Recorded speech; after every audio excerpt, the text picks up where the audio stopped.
YouTube, what is good? Welcome back to the room. It's your man Marv. Welcome back to Marvin's Room, another episode. Thank you guys so much for joining me wherever you're at in the world.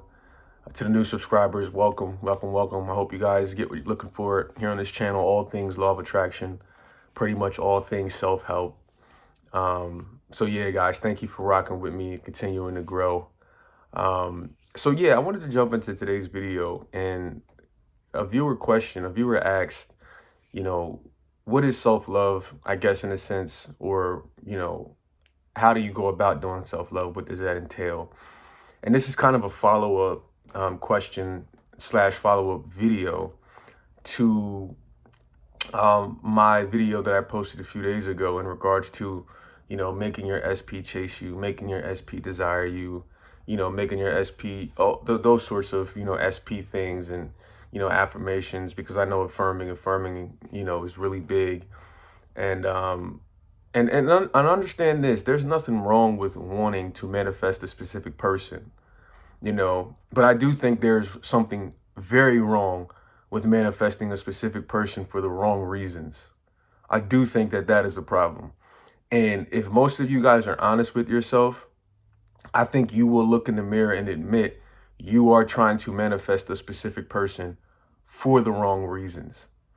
And that's basically what that last video was talking about, in a sense. And I'm not going to kind of like rehash that, but I'm just trying to give you another, like, I guess, summation of that video, and also kind of, I guess, maybe the crux of what I'm trying to explain to you guys right now in this video with this self-love and your self-concept work, because self-love is essentially self-concept, what Neville refers to as, your I amness. You know what I mean? And so basically what self-love means is, self-love means you take those affirmations that you are basically putting into another person. You take those, I am, oh, my SP is constantly thinking about me. My SP constantly desires me. My SP constantly texts me. My SP, whatever those affirmations are, you take those affirmations and you reverse those affirmations. And you no longer say those types of affirmations about your specific person. Now, you can get to a point to where you do eventually say those affirmations like, oh, my SP really loves me. My SP constantly texts me. My SP really does love spending time with me. My SP loves surprising me. You can get to a point to where you say those affirmations.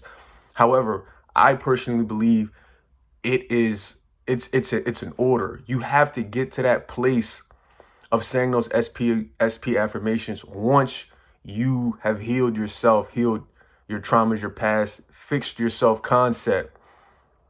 Then you can get to those SP affirmations, and they become a lot easier. There's no resistance. So many of you guys, you say these SP affirmations, oh, my SP is constantly thinking about me. My SP wants me. My SP is constantly texting me. But you guys feel so much resistance around saying those affirmations. You know you do. You feel the resistance too. You don't just say it and feel it. You also actually feel it internally, and everywhere, your mind, the words. When you kind of say it, it like feels funny, it feels weird. You don't even feel right saying it. And that shows you that there's so much resistance inside of you with saying those kinds of affirmations.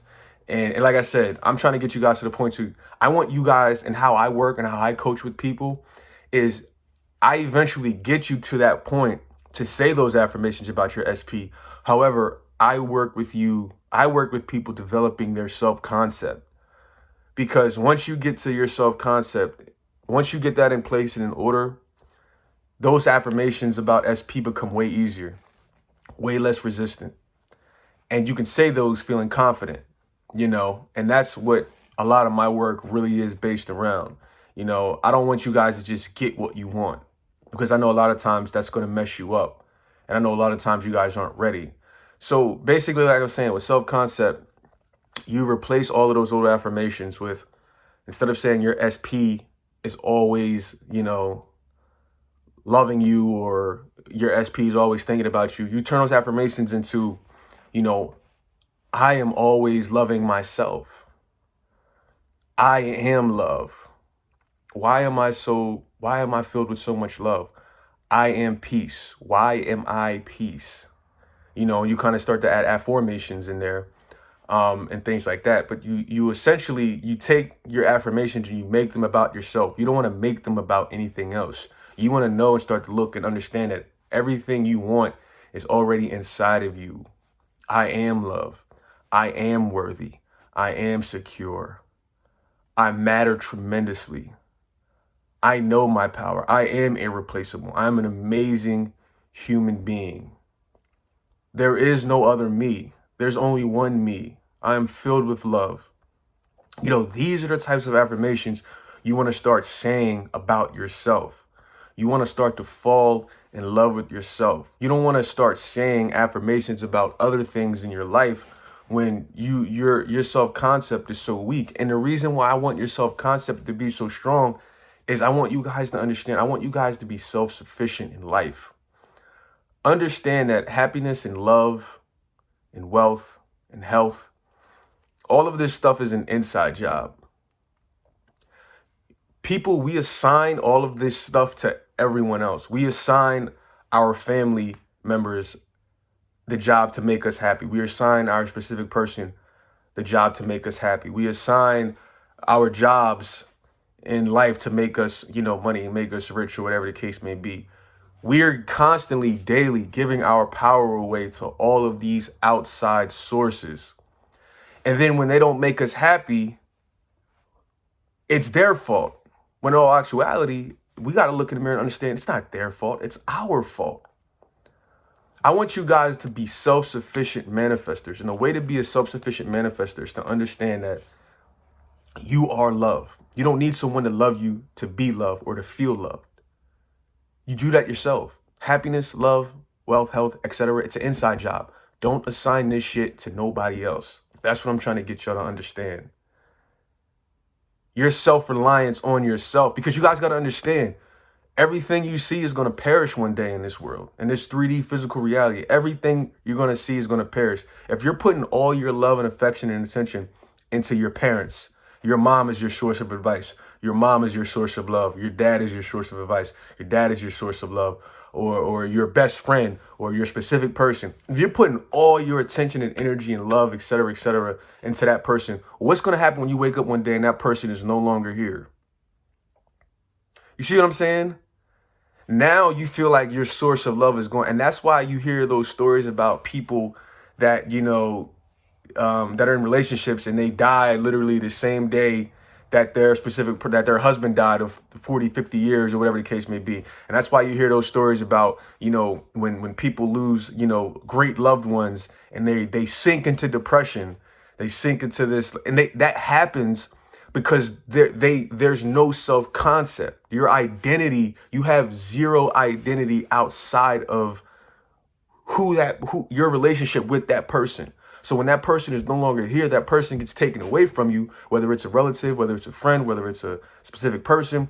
When that person gets taken away from you, you don't know how to handle, you don't know how to act, because your self-concept was basically them.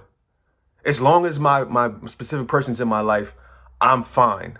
As long as my mother is in my life, I'm fine. As long as my father is in my life, I'm fine.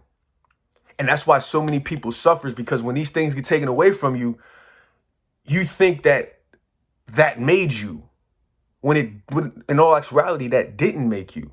It's no different than with money. When people have jobs and people have millions of dollars, what happens when that gets taken away from you? You found your identity in that. So when that gets taken away from you, now what do? What happens?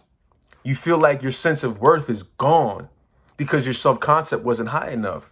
You never knew that you were worthy, you were loved. You never knew that you were rich without all of that stuff. You never knew that you were rich without your parents. You never knew that you were already rich without that $1 million job or that $1 million house. You never knew that you were rich without that $1 million relationship or that healthy relationship. These things are already, and that's why, when people, especially like people like athletes or entertainers, they start to find their identities in what it is that they do.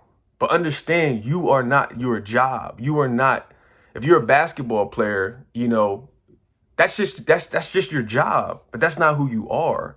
But what happens is so many of these athletes and actors, when they're not as hot as they used to be, or it comes time for retirement, they're stuck, they're depressed, they're lost, because They don't have that anymore. They don't have the glory. People chanting their names. People, screaming from the stands. You know what I mean? They put their identity, they put their love, they put their existence, their being into all of that type of stuff. So when that gets taken away from them, it's almost like a drug. Like, man, I don't have that anymore. And now depression kicks in. Now anxiety kicks in. Now personality disorders kick in. You know what I'm saying? This stuff is, to me, honestly, like looking back at it now, I think this stuff is so simple. But, it's like people have to have that moment, that aha moment, as Oprah says, to get to that moment. And I just noticed like this is a huge, and this is why, like I said, to kind of come back full circle, this is why self-concept is so important. So that you can lose things in life and it not affect you. You can lose things in life, and if it affects you, it'll affect you for only a day. It may affect you for a week. It may affect you for, a month. But what's not going to happen is it's not going to affect you for 6 months, a year, 2, 3, 4, 5 years, because you guys all know people who have gone through things in life and they haven't healed and they refuse to heal. And they go year after year after year, 15 plus years, 20 plus years to heal them, to stay the same. You know what I'm saying? And that's why I want you guys to work on self-concept. Work on I am love. Work on I am first best. Work on I matter. I'm important. I know I'm important. I know I matter. I know people think of me. You know what I'm saying? I know I am love. I am love. I know I'm irreplaceable. Start to feel that about yourself. Don't worry about other people feeling that about you, because if you start to feel that about yourself, other people will eventually feel that about you. That's where your true power is. And understand self-concept, self-love, etc. That also comes with the responsibility of knowing what is good for you. That also comes with the responsibility of learning to say no. You have to have standards. And so many of you guys with your specific person, you don't have standards. And that's not self-love. That's not self-concept. A lot of you guys disrespect yourself time and time and time again out of fear of losing your specific person.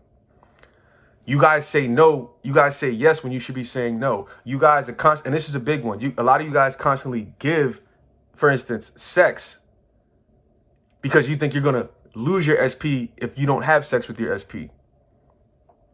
And that is coming from a place of no self-love. That is coming from a place of low self-worth, low self-esteem, low self-concept. So you're giving your body away out of fear of losing something from someone. Self-love, self-concept, understand, create boundaries, create respect. People are only going to treat you the way you let them treat you. No one can disrespect you really without your permission. In relationships, someone can disrespect you quickly, cutting you off on the road and giving you the finger, something like that. Like, that's different. But in relationships, if people are disrespecting you, it's because you're letting it happen. If people are lying, stealing, blah, blah, blah, whatever the case may be, it's because you're letting it happen. You guys got to develop boundaries, got to develop respect. Say no to things that you normally would say yes to. If you're canceling plans with your family, if you're canceling plans with your friends because you think your SP is going to get upset, you think your SP is going to get mad, no. That's wrong. That's no self-love. That's no self-respect. If you had self-respect, you would have no problem telling anyone in your life no, let alone an SP. This is what self-concept means. This is what self-love means. Putting yourself first. If you have to say no to a prior engagement that you scheduled, say no. If you think it's better for you to sit in on a Friday night than to go out with this specific person, say no. Or to go out with, sit in on a Friday night or whatever, to go out with your friends, say no. Self-love, self-respect is putting yourself first. Healing until you can get to that new point of I am loved, I am wealth, I am health. And you start to really feel that and embody that. That's why I want you guys, and that's why I stress self-concept, self-worth, etc. is so important. That's why I stress you guys to get that right first and to heal before you start to affirm. And then once you get that right, then you can affirm, oh, my SP constantly texts me, my SP constantly, because that probably will happen. But I want you guys to be self-sufficient manifestors, and I want you guys to be self-sufficient on earth. I don't want you guys to attach your happiness and your love to anything in life, because like I said, what happens when these things get taken away from you? It's going to be devastating, and it will happen eventually. Eventually, the people you love, eventually the house you have, the cars you have, the money you made, eventually all of that stuff in this world is going to get taken away from you. You are no longer going to be here. Those things, those possessions are no longer going to be here. And I'm trying to get you guys to understand that life will go on and can go on. But the only way that you're going to lessen that pain, to lessen that trauma of losing whatever it is, whether it's a career that you no longer do, or a family member or a friend, the only way to lessen that is when you don't put your worth in it. You don't find your worth in it. You don't find your happiness. You choose to be happy. You choose to be loved. You know, I want to end with this. I heard a story about this was years ago. I heard a story about a guy who lost his son. And I've heard a few stories like this actually, but I heard a story where a guy lost his son, and it was like literally the very next day he was out like partying and drinking. And people were saying to him, they were like, how can you be partying and drinking when you just lost your son? And the guy goes, listen, I have two options. He was like, I can go out and I can party and drink and celebrate life and celebrate my son's life, or I can let my son's death kill me. And that spoke volumes to me. And I thought to myself, wow, that's so powerful. That's so powerful, because that shows you we have choices. We can choose to being sad is a choice. If something happens, you can choose to be sad. And I know it's kind of a hard concept to grasp, but you can choose to be sad when things happen. It's a choice. You don't automatically have to be sad or be hurt or be whatever the case may be when things happen. We've been conditioned to believe that, to think that, but that doesn't mean that we have to agree to that and go that path.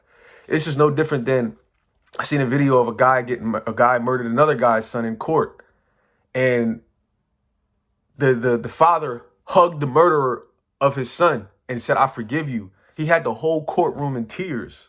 Like this is the kind of stuff that is like transcendent. This is the kind of stuff that I'm trying to teach you guys about. And this is the kind of stuff, this is the kind of level you can get to when you work on your self-concept and I am. That's what I want you guys to focus on. Your self-concept, your I amness, before you get to anything else, before you get to the SP affirmations, etc., etc.